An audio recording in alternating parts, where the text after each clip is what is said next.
Welcome back. You're now watching the political segment on the Weekend Show. Just last week, the European Union's election monitoring observer mission released its final report on the February 25th presidential election and Nigerian elections.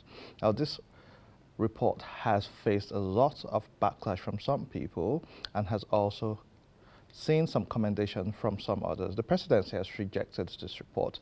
The likes of Femi Fani-Kayode, who was mentioned in the report as part of the people sharing misinformation, and Festus Keyamo, a former minister of the Federal Republic, have also disowned the report and have pretty much said it's unacceptable and it's anti the reality of Nigeria. However, in the Presidential Election Petitions Tribunal, former Vice President Atiku Abubakar has submitted this report as part of his evidence on the outcomes of the election. We'll be having a conversation to understand the impact of this report. And joining us in the studio, I have with me Bukola Idowu, back again in the studio. He is Executive Director of Kimpact Development Initiative. Welcome back to the Weekend Show. Thank you very much. Good to be here again. Thank you.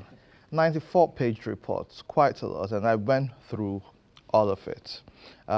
Let's hear your thoughts on the European Union final report on the elections. I think it's, if you ask me, it was a comprehensive report that highlights our challenges, and I think the report for me is more than report on an election that was conducted on February 25th and at the same time on March 18th.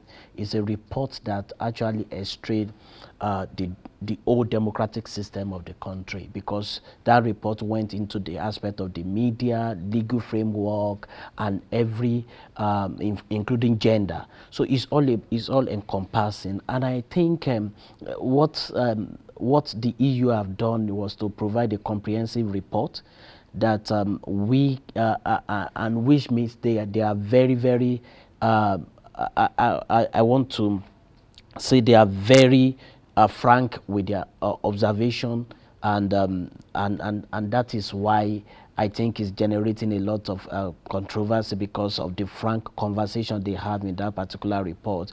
However, the essence of such a report is to see how we can improve the whole process. And if you read the report, you will see 1, 2, 3, 4, 5 recommendations now that we are to take further. And I think it's a good start for us. It's not really bad. It shows it, and that report also highlights some of the progress we've made.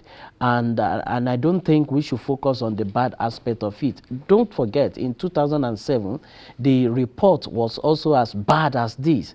And President Yaradua, late President Yaradua, came out and said, look, we understand, and this election that brought me in is a bit flaw, and we are going to see what we do about that. And I think that is the whole, the kind of spirit I want these reports to be taken, so that we can improve the whole process going forward.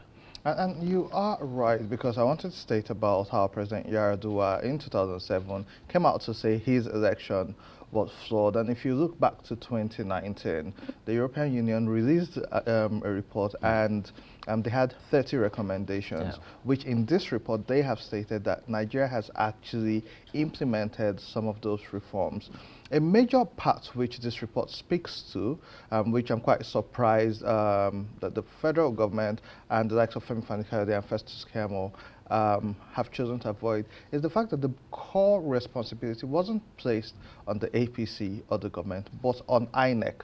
INEC did drop the ball, in the sense that they made promises, and towards the elections, they reaffirmed their promises, and then on the date of the election, they dropped the ball.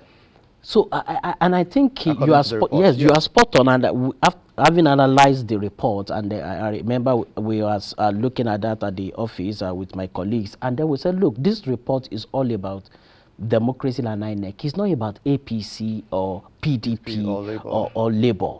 It's about what happened in the election.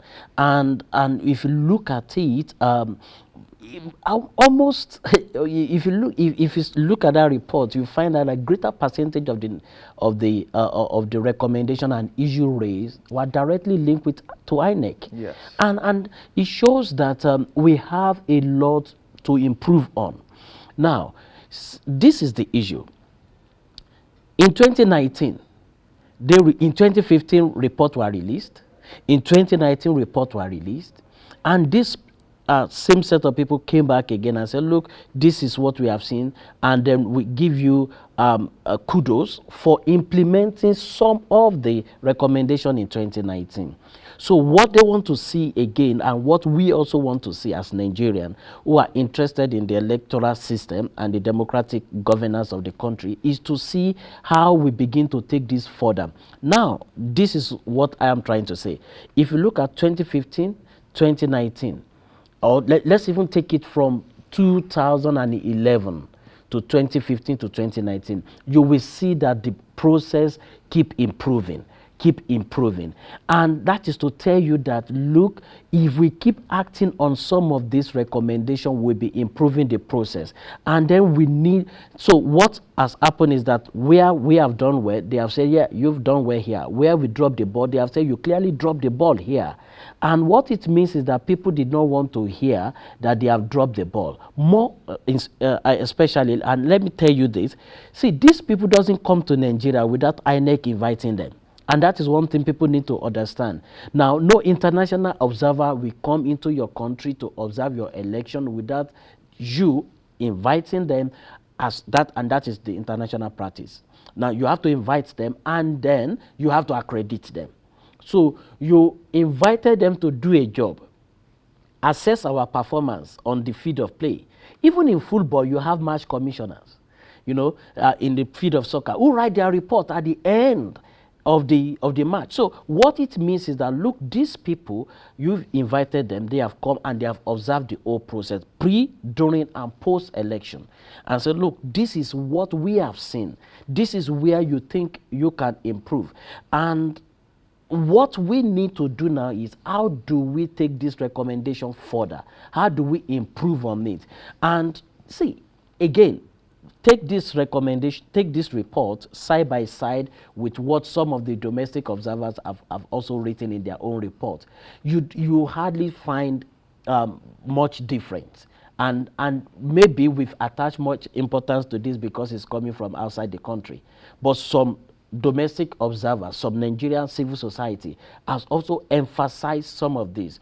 I remember last time I was here, Madam Ene Obi was with me, and then we talked about the same situation room report on the same election. So what it means is that we need to now see how we are going to improve the whole process. Look, certainly we had an election February 25th.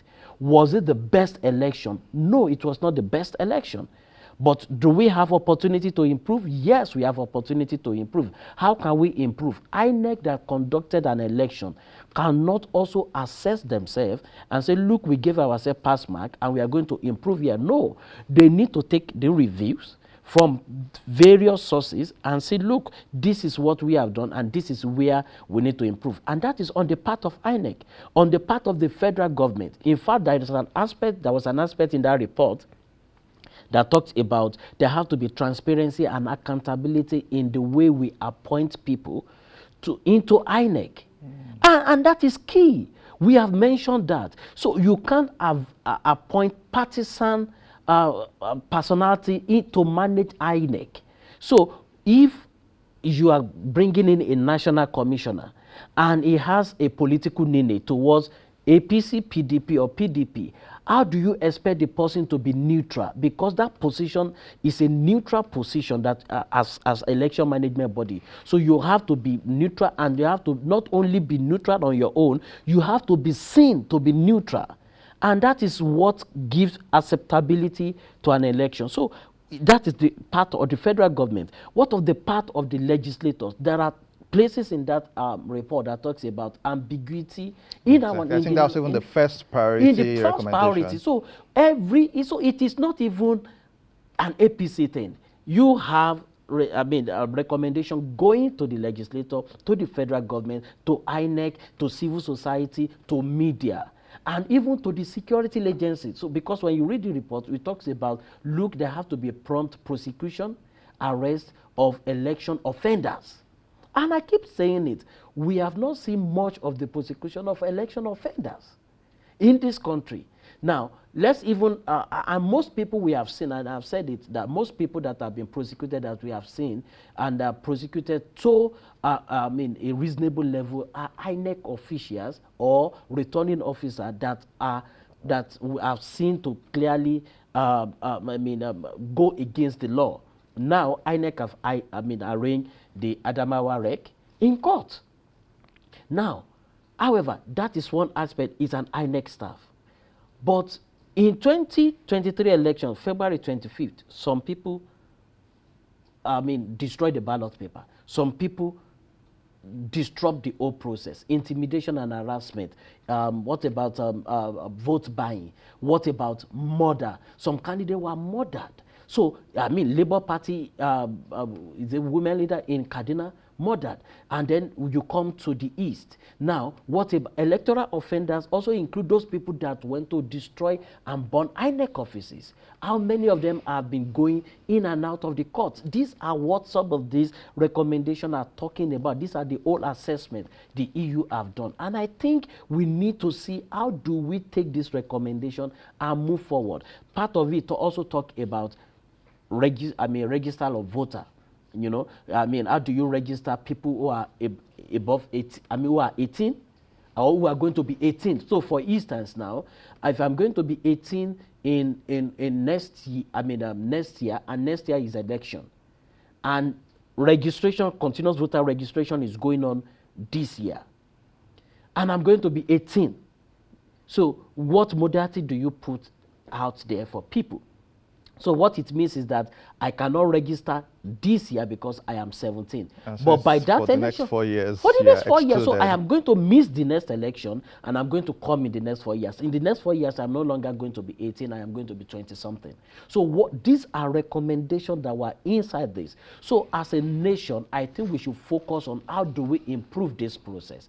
And I also understand why maybe APC are really raising issue, and well, let me even say APC now, maybe Fanika Ode, Festus Keyamo, and Dele Alake, who actually talked about this, because the tribunal is still on, and this report is coming at this time, so the Fed is going to do a lot of damages to their case at the tribunal, which I don't also believe, because I also feel that admitting the statement as an evidence does not mean it's going to really impact, because that is still going to be left for the judges. What do you think about the timing of the release? And I do agree with you, because I have read this report and it addresses so many things. But before I go to my next question, people like Dele Alake and APC supporters have stated that the time of the release of the report, and I've also seen this in some professional forums, was targeted to discredit the current administration and their victory, which is in court at the moment. So what do you think about the timing? I don't believe that is true. For instance, so number one, I even have to commend the timing of this report, because this report was not released while the petitioner were filing their case. They would have filed this as an evidence, and they would have subpoenaed some of these EU observers to come and give evidence in court. So they did not release this report April. They did not release in May. So, and that is what, so, and April, May, the petitioner are still proving, proving their case. They are still calling witnesses. They are still saying, look, we want to submit this, we want to do this. Now, by the time they release this report, the petitioner have closed their case. It is about the defense. So, and that is why I see it is absolutely also okay. Now, except you are saying there is a rule that says, look, you have to release your report 1 year after the election, and that EU have flouted that rule. So far as I know, there is no rule like that. In fact, some of the, for instance, NDI and IRI released their reports long ago after the election.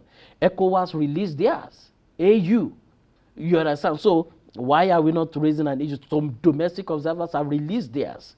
So what it means is that, and I really, I think this report came after those petitioners have closed their case. Don't forget they closed their case in mid of June, before even the Muslim but the holiday. PDP candidate Atiku Abubakar and his team asked to submit this report as part of their evidence.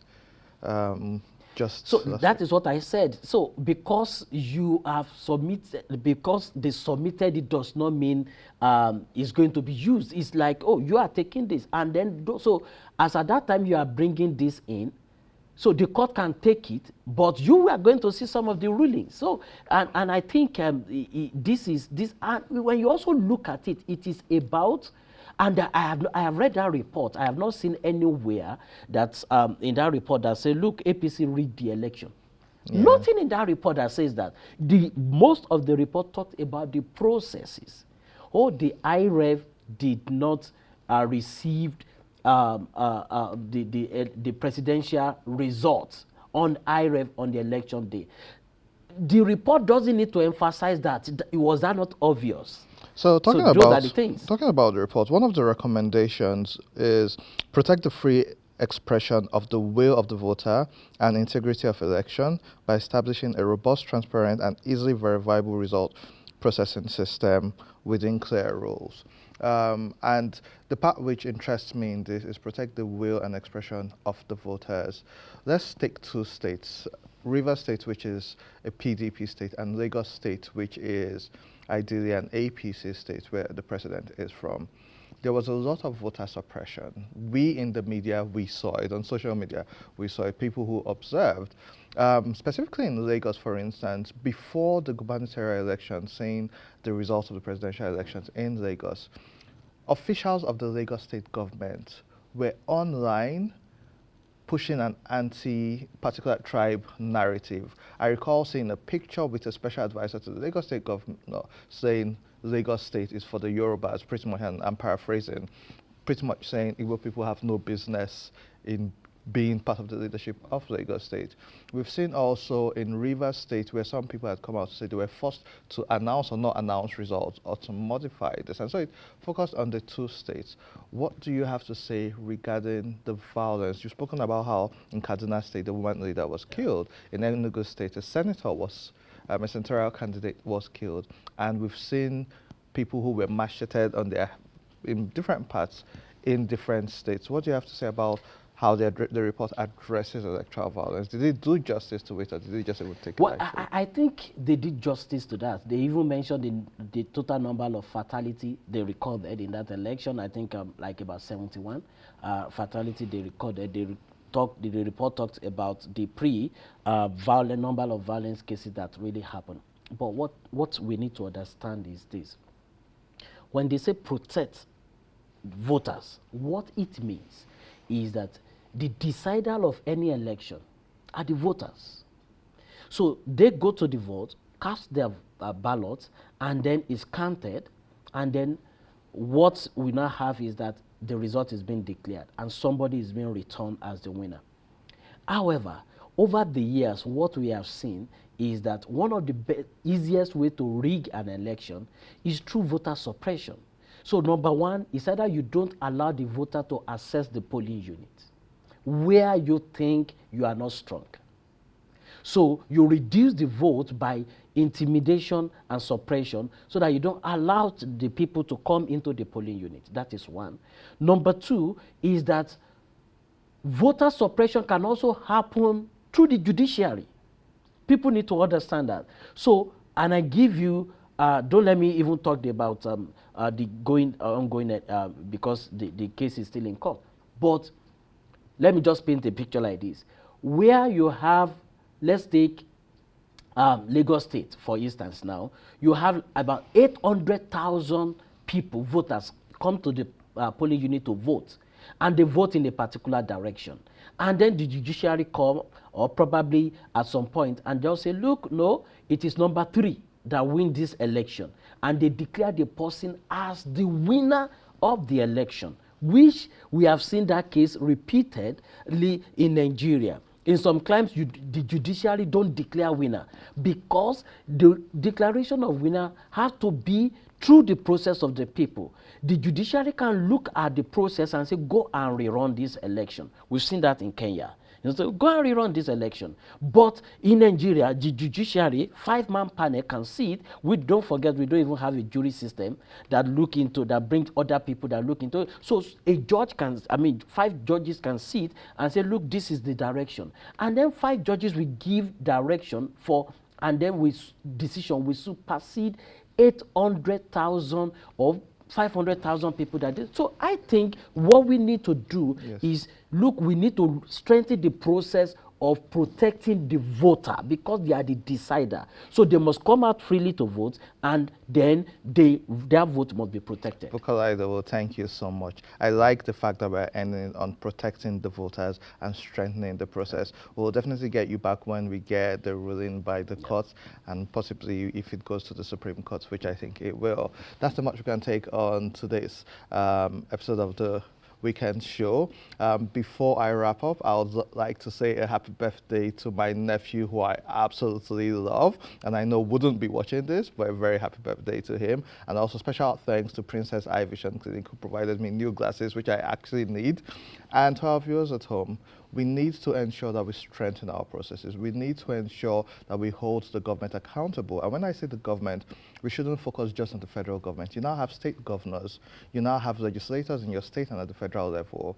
It needs to begin from there. You need to hold them accountable. And for people who have interest in this report, it's online. Read through it. It's 95 pages, but read through it and understand it. And some of these criticisms are to strengthen our process. It doesn't really tell us what to do or what not to do, but those are recommendations. So that's all we can take. You can watch this episode on YouTube at Weekend Show NG. You can also follow the Weekend Show at Weekend Show NG on Facebook, Instagram, and Twitter. And you can also follow me on all social media platforms at Andy Madaki. Do have a blessed weekend and a great week ahead. Thank you.